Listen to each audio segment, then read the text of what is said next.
오늘은 여러분들한테 아파트 분양 물량을 소개시켜 드리려고 합니다. 동시 분양을 진행하기 때문에 아파트 청약의 기회가 두 번이나 있습니다. 그렇기 때문에 다른 여타 물량보다 당첨 확률이 높은 물량이라고 말씀을 드릴 수가 있겠고, 그리고 주변의 시세보다 상대적으로 저렴하기 때문에 그래도 매력이 있는 아파트라고 생각이 됩니다. 그러면 지금부터 두 번이나 청약을 신청할 수 있는 아파트 분양 물량 소개를 시작하도록 하겠습니다. 임성배 TV. 보동과 텐데크. 오늘은 두 번의 기회, 영통 롯데캐슬 L클래스란 주제로 제가 영상을 좀 제작해 보도록 하겠습니다. 이제 수원에서 분양하는 분양 물량이고, 이제 두 번의 동시 청약을 할 수가 있습니다. 그래서 여타 한 번만 청약을 할 수 있는 물량보다는 당첨 확률이 높다고 보시면 되겠습니다. 그래서 영통 롯데캐슬에 관심을 갖고 계신 분들은 이 영상을 끝까지 시청하시면 도움이 될 것이라고 판단이 됩니다. 그러면 사업 개요를 먼저 보도록 하겠습니다. 사업 개요를 먼저 본다면 경기도 수원에 위치를 하고 있습니다. 영통구 망포동에 위치를 하고 있고요. 영통 아이파크 캐슬 3단지 같은 경우도 제가 앞서서 분양 정보를 드린 적이 있죠. 그리고 수원에 나오는 물량들을 제가 뭐 핵심적인 입지의 물량들을 제공해 드리고 있는데 수원에 입지를 하고 있습니다. 세대수 같은 경우에는 아파트 1251세대 1블럭과 2블럭으로 나누어져서 아파트가 이제 분양을 하게 됩니다. 그래서 1블럭과 2블럭을 동시에 청약을 할 수 있다는 장점을 가지고 있어요. 규모 같은 경우에 지하 2층부터 지상 20층까지 17개의 동으로 이제 구성되어 있고요. 주택형 같은 경우에는 79제곱미터, 84제곱미터, 107제곱미터로 이제 이루어지게 됩니다. 입주는 2022년 12월에 예정되어 있습니다. 입지 분석을 해 보도록 하겠습니다. 이 입지 분석을 하게 된다면 수원에서 핵심적인 것은 아무래도 수원역이라고 할 수가 있겠습니다. 그래서 수원역 같은 경우에는 이제 GTX 신호선, 핵심적인 노선이 이제 정찰 예정이고 KTX의 확충이라든가 또는 수원 트램이라든가 이런 개발 요건들이 많아요. 그래서 수원 같은 경우에 수원역을 중심으로 이제 근접하고 있는 매교역 일대라든가 화서역 일대의 아파트 가격이 굉장히 큰 폭으로 오르고 있습니다. 그리고 수원 일대의 그 신규 아파트들의 수요가 굉장히 탄탄하게 수요층들이 구성하고 있습니다. 그래서 신규 아파트의 가격도 많이 오르고 있는 추세예요, 지금 현재. 하지만은 이러한 핵심적인 수원역을 이용하기에 이 영통 롯데캐슬 L클래스는 거리가 멉니다. 그래서 이런 것들은 굉장히 큰 단점이라고 보여져요. 다만 이제 망포역 인근에 망포역이 있는데 망포역과 메탄 건선역이 있는데 이러한 역들이 역세권에 입지를 하게 되면 좋은 점들이 있죠. 왜 좋은 점들이 있냐면 직장으로 빠르게 근접할 수 있다는 접근성을 향상시킬 수 있다는 부분에서 이제 역세권이 굉장히 중요하게 보여집니다. 하지만 수원이라고 하는 것은 이미 탄탄한 그런 직장 수요층들을 확보하고 있어요. 그게 바로 여기 보이는 삼성이라고 할 수 있겠죠. 그래서 이 망포 4도시 개발구역 같은 경우에 삼성하고의 굉장히 근접성이 가깝습니다. 그래서 접근성이 굉장히 가까워요. 그래서 이 삼성이라고 하는 직주 근접의 수요들을 바로 흡수할 수 있는 곳에 입지를 하고 있습니다. 그래서 삼성에 직장을 두신 분들께서는 아마 근거리에 주거지를 두고 싶어 할 거예요. 그래서 이 영통 롯데캐슬 L클래스도 이런 삼성의 그런 수요자들을 충분히 흡수할 수 있는 지역이라고 보여집니다. 또한 영통역 같은 경우에 이제 인동선이라고 해서 인덕원하고 동탄으로 연결되는 그러한 그 교육 확충이 될 것으로 예정되어 있고, 여기 같은 경우에 이제 단점적인 부분은 학교에 대한 부분이 조금 단점이라고 보여집니다. 하지만 이 첫 번째, 입지에서 가장 중요한 첫 번째가 이제 직주 근접이거든요. 근데 그 직주 근접이 이제 삼성으로 해결된다는 것이 제가 봤을 때는 가장 큰 장점으로 보여져요. 그리고 이 주변에 원천리천이라고 지금은 이제 작은 천이지만 이런 천들이 있다는 것도 향후에 이런 주거 환경들을 개선하게 된다면 이런 입지 측면에서 봤을 때는 그래도 현재로서는 그렇게 나빠 보이지는 않는다고 봅니다. 수원의 핵심적인 입지랑 비교한다면 이 그 영통 롯데캐슬 L클래스가 결코 좋은 입지는 아닙니다. 하지만은 삼성의 배후 주거지를 두었다는 측면에서는 제가 높은 점수를 주고 있는 겁니다. 조감도 같은 경우에 이제 천을 따라서 이렇게 주거지가 형성돼 있습니다. 그래서 천을 인근에 두고 정비가 되게 된다면 이러한 것들이 이제 잘 활용할 수 있는 곳들로 뭐 운동을 하거나 아니면 쾌적성이 높은 그런 것들로 바뀔 수 있을 것 같고, 대단지로 이렇게 1000세대가 넘게 형성이 되기 때문에 그런 주변의 인프라 확충이라든가 또는 커뮤니티 시설 같은 것들이 잘 이루어질 것으로 보여져요. 단지 배치도를 보면은 이 천을 따라서 길게 해서 1블럭하고 2블럭이 이렇게 있습니다. 그런데 제가 이렇게 잘라서 놓은 거예요. 보기가 편하게. 그런데 이 2블럭이 1블럭 밑에 연결돼 있다고 보시면 됩니다. 그래서 역하고의 근접성하고 그리고 접근성하고 그리고 삼성이라고 하는 직장의 접근성은 1단지가 좋습니다. 1단지. 그래서 많은 분들이 이거를 분석할 때 어떻게 분석을 하냐면 1단지 가치가 높다라고 얘기를 해요. 그 얘기는 저도 이제 어느 정도 공감을 합니다. 그런데 단지 배치도, 그러니까 역하고 그런 삼성이라고 하는 접근성을 봤을 때는 1단지가 우수합니다. 가까이 있기 때문에. 그래서 입지가 더 좋다고 부인할 수는 없는데, 제가 봤을 때 단지 배치도를 본다면 이 1단지 같은 경우에는 부정형으로 이렇게 길쭉한 모양이죠. 그렇기 때문에 이러한 단지 배치를 원활하게 했다고 보여지진 않아요. 그리고 이 이블록 같은 경우에는 이제 삼성이라고 하는 곳과 멀리 있고 그리고 역하고의 거리는 있지만 좀 네모 반듯한 모양을 형성하고 있죠. 그래서 이 플레이 가든이라든가 골든 테라스라든가 이 중앙에 위치한 이런 공원의 그런 쾌적성 여부, 확대성이 있어서 이러한 것들이 이 좌측에 있는 1블럭과 비교를 한다면 더 넓죠. 그리고 활용도가 넓습니다. 그래서 단지 배치도만 본다면 제가 봤을 때 단연코 2블럭이 더 좋아 보입니다.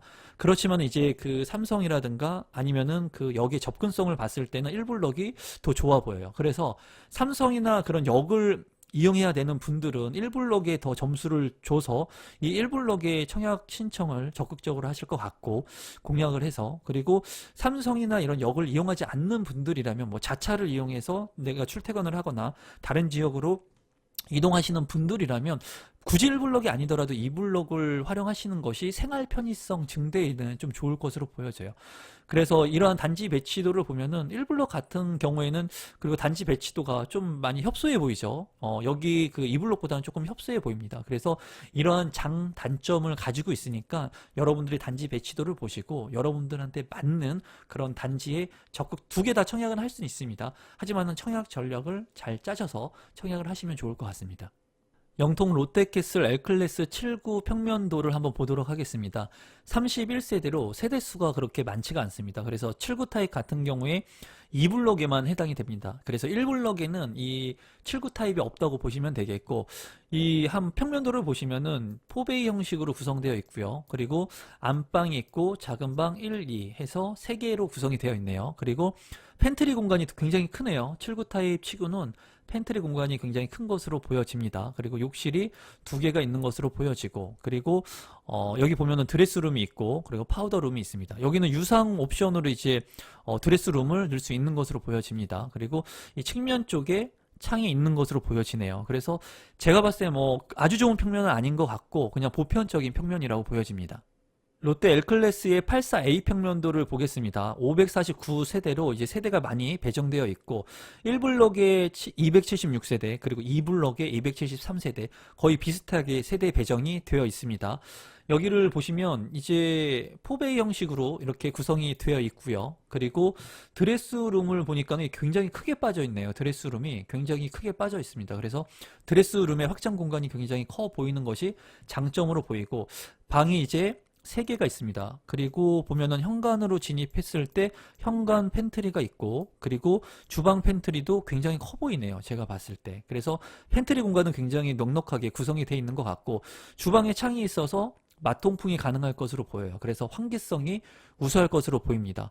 이 서비스 공간도 넓어 보이는 것으로 보입니다. 그래서 제가 봤을 때 단점적인 부분은 이제 알파룸 공간이 없는 게 좀 단점이긴 하지만, 그래도 대체적으로 평면도가 좋게 뽑힌 것으로 보여집니다.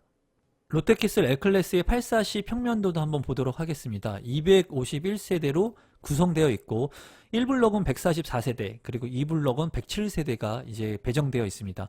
4베이로 구성이 되어 있고요. 대체적으로 모두 4베이 형식으로 구조를 잘 뽑은 것 같습니다. 그리고 방은 안방 하나, 그리고 작은 방 두 개가 있습니다.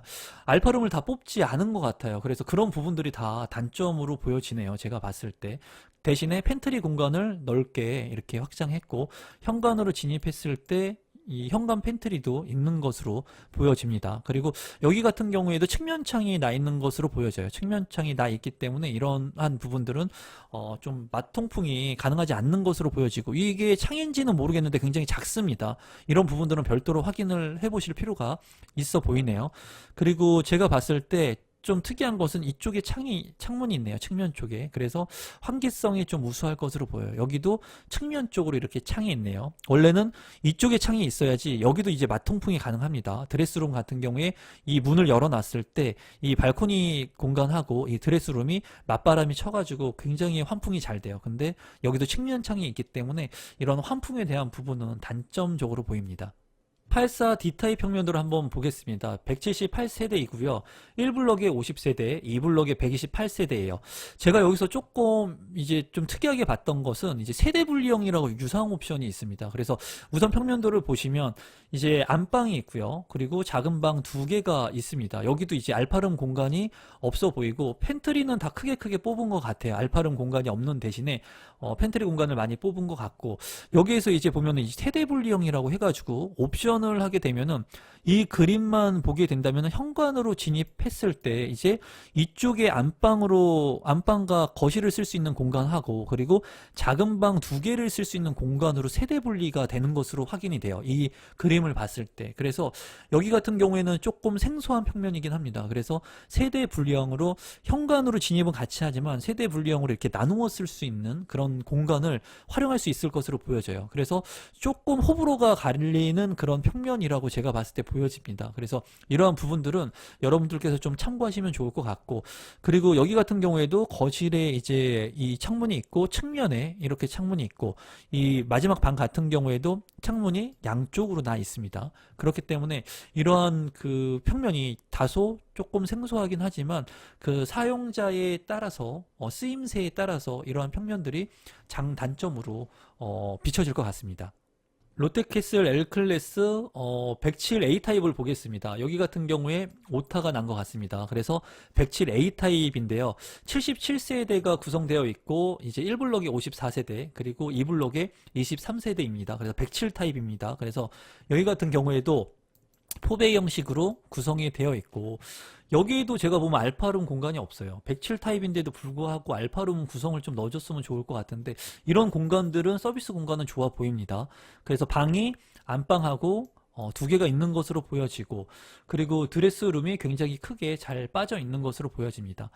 그리고 팬트리 공간 굉장히 넓은 것으로 보여지고, 여기에는 이제 그 주방 형식이 조금 틀리네요. 그래서 맛통풍이 가능할 것으로 보여지고, 주방의 공간이 넓어 보입니다. 그리고 개수대까지도 있는 것으로 보이네요. 그래서 전반적으로 봤을 때 평면 자체는 좋은 평면인데, 제가 봤을 때 107 타입 치고는 여타 다른 평면에서는 알파룸과 베타룸까지도 넣어주는 경우도 있거든요. 그런데 여기 같은 경우에는 알파룸 공간도 없다는 것이, 방의 개수가 이제 작다는 것이 좀 단점으로 보여져요. 전반적으로는 굉장히 넓고 시원시원하게 뽑혀졌을 것으로 보여집니다. 널찍널찍하게 공간 활용도는 있을 것으로 보여져요. 그래서 자녀가 그렇게 많지 않으신 분들이라면 활용하는 데 있어서 굉장히 좋을 것으로 생각이 듭니다. 1순위 청약 자격 조건하고 당첨자 선정 방법을 본다면, 이제 투기 과열지구이기 때문에 수원 2년 이상 거주해야지 해당 지역에, 그래야지 1순위로 당첨될 수 있다고 말씀을 드리겠고, 해당 1순위의 요건들이 다 충족돼야 됩니다. 세대주여야 하고, 그리고 이제 청약통장 규제지역 같은 경우에 24개월 이상, 과거 5년 이내 다른 주택에 당첨된 사실이 없어야 되고, 무주택자 또는 1주택자만 당첨이 가능합니다. 그리고 재당첨 제한에 속한 자가 아니어야 돼요. 여기 같은 경우에 이제 8호제곱미터 이하의 물량들, 79나 84 타입 같은 경우에는 100% 가점제입니다. 그래서 가점 이제 부양가족 수라든가 무주택 기간, 그리고 청약 통장에 점수를 매겨가지고 그 점수를 합산해서 84점 만점 중에 이제 가점을 매겨서 이제 가점제를 통해서 당첨자를 선정하고, 이제 8호제곱미터 초과 같은 경우에는 가점제 50%의 추첨제 물량이 50%가 있어요. 그래서 만약에 여러분들께서 가점이 낮으신 분들이라면 이 추첨 추첨제를 노리시면 되겠죠. 그래서 추첨제 물량이 50% 있다고 보시면 되겠고, 제일 중요한 부분은 중복 청약이 가능하다. 그래서 1블록과 2블록에 중복 청약이 가능하다는 것이 장점이라고 보여집니다. 분양 일정을 보시면 중요합니다. 어떤 것이 중요하냐면 당첨자 발표일이 중요해요. 동시 청약을 할 수가 있기 때문에. 그래서 우선 보시면 26일에 특별 공급이 있고 27일에 1순위 해당 지역, 수원에 거주하고 계신 분들, 그리고 1순위에는 28일에 기타 지역 해가지고 청약 신청을 할 수가 있고 29일에는 2순위 청약을 받습니다. 그런데 여기에서 만약에 동시 청약을 할 때 당첨자 발표일이 같으면은 둘 중에 한 곳만 해야 됩니다. 안 그러면은 둘 다 부적격 처리가 나거든요.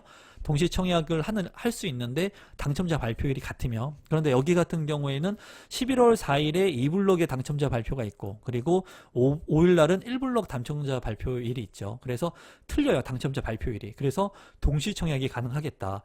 만일에 내가 동시 청약을 신청을 했는데 2블록에 먼저 당첨이 되면은 1블록은 당연히 당첨에 대한 권한이 없어집니다. 먼저 청약을 신청한 2블록의 당첨권이 우선 배정된다고 보시면 되겠어요. 그래서 만약에 내가 가점이 높고 1블록을 꼭 당첨하고 싶다, 받고 싶다, 그러면 2블록 청약 신청을 하지 않으시고 1블록에만 청약 신청을 하셔야 되겠죠. 둘 다 했는데 2블록에 만약에 청약 신청해서 당첨이 된다면 1블록에 당첨될 수 있는 그런 확률이 없어지는 겁니다. 그래서 동시 청약은 가능하되 먼저 발표하는 이 2블록이 당첨이 되면은 1블록의 당첨권을 상실한다 라고 여러분들이 알고 계시면 되겠습니다. 그러면 마지막으로 영통 롯데캐슬의 L클래스 분양 가격 하고 제가 가지고 있는 생각을 좀 공유해 보도록 하겠습니다. 우선 1블록과 2블록으로 나뉘어져 있죠. 그래서 여러분들께서 앞서 말씀드린 것처럼 이 2블록에 먼저 당첨이 되면은 1블록의 기회는 상실한다 라고 보시면 되겠습니다. 그래서 가격적인 측면을 보면은 7구 타입 같은 경우에는 1블록에는 없습니다. 1블록에는 없고 2블록에만 있죠. 그래서 31세대가 배정인데 5억 6,900만 원입니다. 그리고 84 타입 같은 경우에는 이제 1블록하고 2블록의 분양가가 조금씩 차이가 납니다. 그래서 1블록 같은 경우에는 6억 선이라고 보시면 되겠고, 그리고 2블록 같은 경우에는 6억 500만 원 선입니다. 그래서 가격 차이가 뭐 500만 원 정도밖에 나지 않아요. 많이 난다고는 볼 수가 없겠습니다. 그리고 107A 타입과 B 타입이 있는데 이 107A 타입 같은 경우에 B타입 같은 경우에 이제 1블록은 7억 4,500만 원, 그리고 이제 2블록 같은 경우에는 7억 5,900만 원으로 이제 2블록에 있는 아파트 가격이 다소 조금 비싸다고 여러분들께서 알고 계시면 될 것 같아요. 이거는 분양 가격인데 이제 확장비가 너무 비쌉니다. 제가 봤을 때. 그래서 84하고 107의 확장비만 본다면 84 타입의 확장비가 이제 2,500만 원이에요. 비싼 겁니다. 그리고 107 확장비 같은 경우에도 3,500만 원 정도입니다. 그렇기 때문에 이 확장비를 더하게 된다면 이 분양가보다 좀 더 높은 가격이 책정된다고 여러분들께서 참고하시면 될 것 같아요. 그래서 이제 시세적인 부분을 본다면 지금 현재 앞서 분양한 그런 분양 물량들 같은 경우에 보면 그 주변 일대가 이제 2,500만 원 선? 뭐 그 정도를 유지하고 있습니다. 그런데 여기 같은 경우에 이제 평당 이제 확장비를 합하게 되면 1,800만 원 선이 되는 것 같아요. 그래서 어느 정도의 주변 시세하고 봤을 때는 분양가가 적정하다고 판단이 됩니다. 그런데 제가 봤을 때 이 주변 시세하고 이제 비교를 했을 때는 분양가가 적정한데 이미 지금 가격이 많이 올랐다는 거예요. 예전에 비해서는 분양가가 너무나 많이 지금 오른 시점이죠. 그렇기 때문에 예전 가격하고 만약에 비교를 하시는 분들이라면 이 분양가가 다소 비싸다고 느껴지실 겁니다. 하지만은 현재의 시세하고 준해서 본다면 시세보다는 저렴한 가격은 맞다라고 보시면 되겠고, 여기 같은 경우에 두 개를 동시 청약할 수 있기 때문에 청약 전략들을 잘 짜야 될 것 같아요. 가점이 만약에 높으신 분들이라면 원하는 거 넣으시면 되겠죠. 하지만 가점이 낮으신 분들이라면 이제 가점에 대해서 고민을 많이 하실 것 같은데, 앞서서 분양한 영통 아이파크 캐슬 3단지 같은 경우에 84를 기준으로 가점이 57점이었습니다. 57점 정도 됐어요. 그래서 여기 같은 경우에도 57점을 중심으로 보시면 될 거라고 생각을 하는데, 이제 제가 봤을 때 가점이 조금 낮게 형성되는 것도 나올 수 있다고 보여져요. 그래서 우선 이 추첨제가 있는 107제곱미터 같은 경우에 50%가 추첨제가 있다 그랬죠. 그리고 84제곱미터 이하는 100% 가점제입니다. 그래서 가점이 낮으신 분들이 만약에 107 타입의 추첨제를 넣는다면은 세대수가 얼마 안 됩니다. 뭐 딱히 청약 전략이라고 말씀드릴 수는 없지만 제가 봤을 때 제가 여기에서 만약에 청약 신청을 한다면 저는 이제 반대로 갈 것 같아요. 이 물량 같은 경우에는 어떻게 청약 신청을 할 것 같냐면 이제 추첨제를 노린다면은 원래의 추첨제를 통해서 당첨 확률을 높이기 위해서는 아무래도 물량이 많은 물량을 청약 신청하는 것이 당첨 확률이 높습니다. 그래서 추첨 물량이 많은 물량들을 넣는 것이 당첨 확률이 높은데 제가 봤을 때 이 물량 같은 경우에는 어떻게 될 것 같냐면 먼저 이제 분양하는 이블럭 같은 경우에 요 10세대, 18세대에 있는 작은 물량을 넣을 것 같아요. 원래는 추첨제 물량 같은 경우에 물량이 많은 23세대를 넣는 게 맞죠. 그래야지 확률이 높아지니까. 그런데 아무래도 많은 분들이 그렇게 생각할 것 같고 5세대밖에 차이가 안 나기 때문에 그 폭이 아주 크다고는 생각이 안 되거든요. 그래서 만약에 제가 청약을 한다면 저는 107 B타입을 넣을 것 같습니다. 2블럭 같은 경우에. 그리고 세대수가 그 1블럭 같은 경우에도 요 B타입을 넣을 것 같아요. 많은 사람들이 아마 이 107 A타입에 54개의 물량을 넣을 겁니다. 그런데 저 같은 경우라면 그냥 깔끔하게 이 B타입들을 넣을 것 같아요.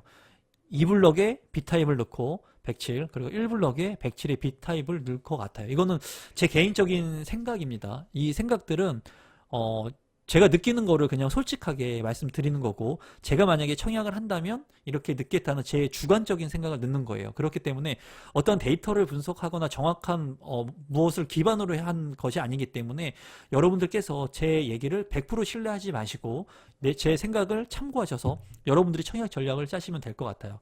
그래서 107 타입 A 타입을 많이 넣을 거라는 그런 가정하에 저 같으면은 107 B 타입 작은 물량을 넣을 것 같습니다. 이거 같은 경우에는. 그리고 이 84 타입 같은 경우에는 굉장히 어렵습니다. 84 타입 같은 경우에는 만약에 제가 청약을 한다면 이 세대수가 작은 물량인 29세대가 있는 84 B 타입 한번 넣을 것 같아요. 만약에 청약 가점이 50대 초반에서 만약에 당첨 확률이 그렇게 많지 않는 그런 가점이다. 그러면 50대 초반에서 뭐 50대 후반에 그러한 가점을 가지고 있다. 그러면 이 블록에서는 좀 두 개의 물량이 있기 때문에 모험성이 좀 있는 물량이 작은 29개의 물량을 하나 건드려 볼 것 같아요. 저 같으면 둘 다 청약 전략을 짜가지고 둘 다 똑같은 전략으로 하는 게 아니라 아예 뭐 29세대이기 때문에 작죠. 물량이 작기 때문에 많은 사람들이 이 29세대 물량을 관심 있게 보지 않을 거라는 판단 하에 제가 봤을 때는 84 타입 중에 29세대의 투블럭에 있는 물량을 청약 신청 하나 할 것 같고 그리고 나머지 물량 중에는 이제 물량이 좀 많은 물량들을 공략해가지고 하나와 두 개를 차별적으로 공략할 것 같습니다. 제 생각은 그렇습니다. 저희가 청약을 한다면 그렇게 할 것 같아요. 그래서 다시 한번 정리를 하자면 제가 봤을 때 107 타입을 청약 신청을 한다면 저라면 2블럭에서는 107 B타입을 넣을 것 같고 그리고 1블럭에서도 107 B타입 세대수가 작은 추첨제 물량을 한번 노려보고 싶겠다. 그런 말씀을 드리고 싶고 그리고 84 타입 같은 경우에는 세대수가 작은 2블럭에서는 29세대의 물량을 한번 미친 척하고 넣을 것 같습니다. 그리고 1블럭에서는 물량이 많은 물량들을 청약 신청하는 것도 나쁘지 않을 것 같아요. 이 전략이 순서가 바뀔 수도 있겠죠. 물량이 많은 세대수를 2블럭에서 넣고 그리고 1블럭에서는 87세대가 있는 84B 타입을 넣을 수도 있을 것 같습니다. 84D 타입을 넣는다던가. 그래서 여기 같은 경우에는 경우의 수가 너무나 많습니다. 경우의 수와 대안의 수가 너무나 많기 때문에 제가 여러 가지 경우의 수를 말씀드릴 수 있는데 그러면은 영상이 지금도 엄청 긴데 너무나 길어질 것 같아요. 그래서 저라면 그냥 이렇게 청약 신청을 하겠다. 그리고 저도 한번 결과가 궁금합니다. 여러분들께서도 제 생각과 똑같이 청약 전략을 짜시기보다는 여러분들 스스로 다른 사람과 틀리게 그리고 확률이 높일 수 있는 방법이 어떤 것이 있을까 한번 고심해 보셨으면 좋을 것 같아요. 그래서 오늘은 이제 두 개의 분양을 동시에 하는 분양 물량을 소개시켜 드렸습니다. 이제 분양 물량들이 많이 없어지고 점점 줄어드는 추세이거든요. 여러분들께서 이 물량 같은 경우에 그래도 삼성이라고 하는 직주 근접에 입지를 하고 있고 주변 시세보다 그래도 저렴하게 분양을 하는 거기 때문에 여러분들이 보고 주변에 실거주 기반을 하시는 분들이라면 긍정적으로 생각하셔도 될 거라는 게 제 개인적인 생각입니다. 그리고 제가 항상 얘기하는 게 부동산은 시간을 사는 것이라는 얘기를 많이 하죠. 그렇기 때문에 여러분들께서 잘 고민하시고 지금 많이 오른 집값 때문에 아마 고민이 많으실 거예요. 분양하는 물량들이 있어도 내가 청약 신청을 해야 되는지 말아야 되는지 고민이 많으실 것 같은데 이럴 때일수록 좀 더 집중하시고 여러분들이 원하시는 것들을 얻기 위해서 공부하시고 노력하시면 좋을 것 같습니다. 우리 구독자분들 중에 청약 신청하시는 분들이 있다면 많이 당첨되셨으면 좋겠습니다. 그럼 오늘 영상은 이것으로 마무리 짓도록 하겠습니다. 감사합니다, 여러분.